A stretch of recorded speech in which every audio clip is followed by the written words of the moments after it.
I did want to bring up the newest Miami Dolphin. At least we got somebody now to compete with Austin Jackson for that starting right tackle spot. So Miami brings in, they signed Isaiah Wynn, former Patriots offensive tackle, to a 1-year deal.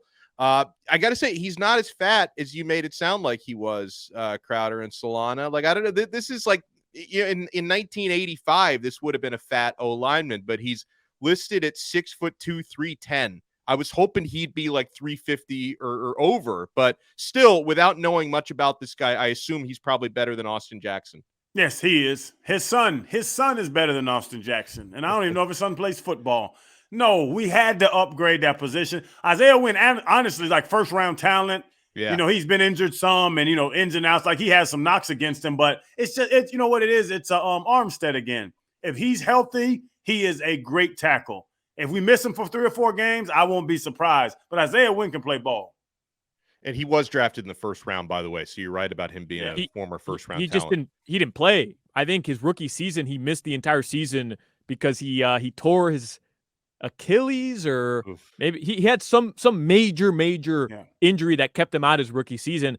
And then he came back, and I was reading earlier, I think he played left guard and left tackle for the New England Patriots. I wrote it down here. He played guard and left tackle. So, like, he's another one of these guys that's extremely serviceable, that you're kind of, what is it? You're like buying low but selling high or whatever. Like, you're kind of hoping that he's somebody that was injured but can give you a lot more than was expected of him because of those injuries. Now, if he's played primarily on the left side, is it that automatic he can just go over to right tackle and dominate Crowder? Because don't they always say that the bigger adjustment, it's not guard to tackle, it's left side to right side and vice versa. That's the bigger adjustment.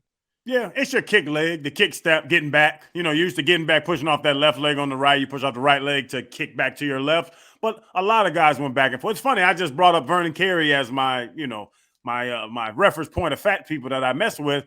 But Vernon went from right to left. We had a year when Tony Sperano and them came in. Vernon was a first-round right tackle. They moved him to the left, and to be honest, he wasn't as good, but he could still play. He was still one of the best 32 in the world at that position. So it takes adjusting to, flip your legs, but the good lineman can do it. I've seen a bunch of linemen go left, right, left. And to be honest, if Armstead was to go down, let's say somebody got better. Let's say they kick Hunt out, or one of these younger guys they have that balls out in camp. Now, which really I like the thought of this, you've drafted a bunch of young linemen, and then you start bringing in older, to Solana's point, buy low linemen. So you bring in a prior first rounder. You already have a first round pick at right tackle. You're bringing other talent to compete with them, take their job, and then if they do get injured as an older player, you have a young guy that's been watching him and learning from him and developing at camp and developing at practice. So I love the approach of this O-line. I thought they were going to draft one, but this makes sense.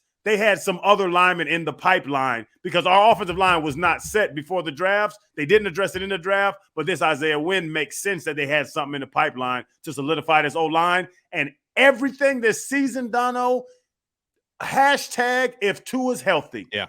We need to concentrate on Tua's health, and this is a piece of that. Well, and I know, it's fun to talk about him taking jiu-jitsu classes and learning how to fall, but the best way to protect him is to actually put a great wall in front of him, right? I mean, you can talk all you want to about this guy is, he may be a black belt by the time the season starts. That's fantastic. But if you really want to protect Tua's head, protect him with a better offensive line, protect him with a competent right tackle. That's what they're trying to do now. Oh, treat him like a all-pro quarterback. Yeah. Because that's what the Chiefs have to do. They're going out and they got a hell of a line. Remember what Tampa did? Tampa was getting every lineman that was available when Brady was there for those couple years.